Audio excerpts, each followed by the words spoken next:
Welcome back to the XTS Custom Shop here in Nashville, Tennessee. We've got another board build for you, another bass board. Bass. So I would say, by and large, we do many more guitar boards than we do bass boards. But in recent days, we've done several of these. And here's another one. It's got some cool bits in it. The interface in it is cool, and we'll walk you through that.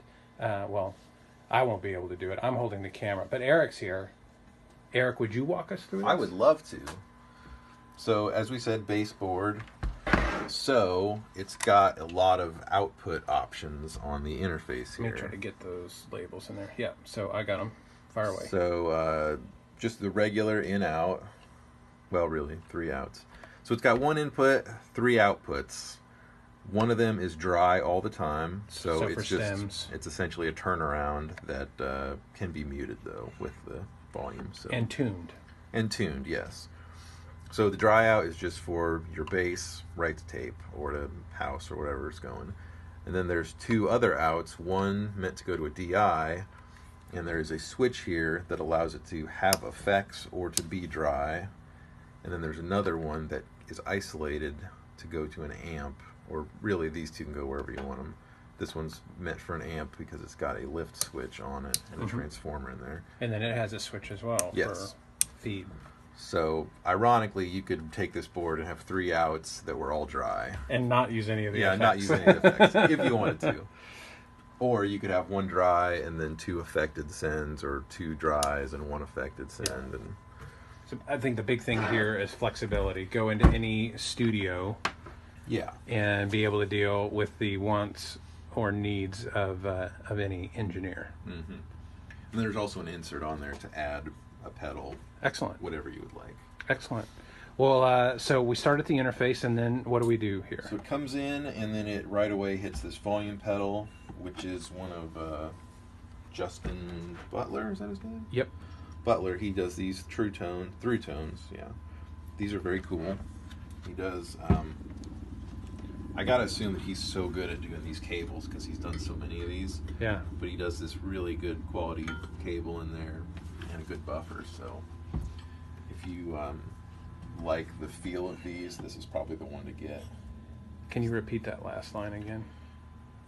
If you like the feel of these, because they feel very different than these ones. Yeah.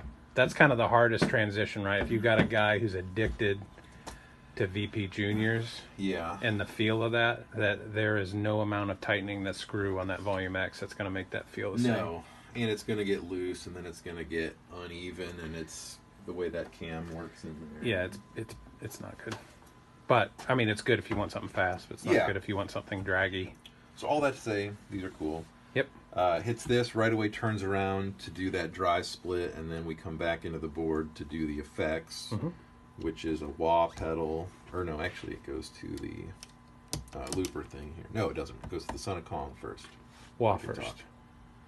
Oh, it does, though. I was right the first time. Thank you, cheat sheet. So wah pedal here, and then a Son of Kong. Right. These are pretty cool. So that'd be kind of those things would be applied, because there's a loop mixer switch coming up here in a minute. So both of those things would be applied to the instrument wholesale. Yes, you can get to these whenever you want.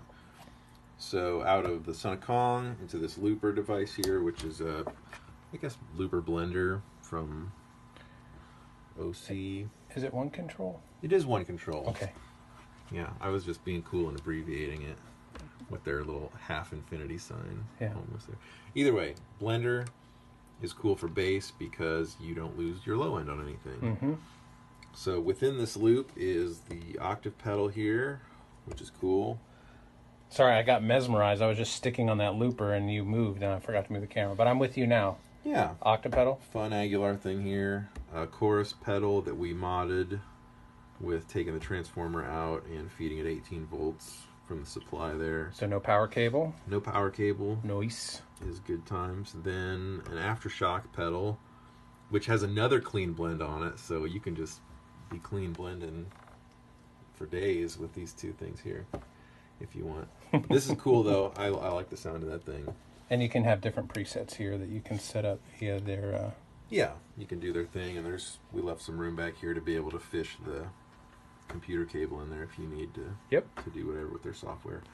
After this is the insert point in the interface, so you can add pedal of the day, whatever you want, within this looper. Mm-hmm.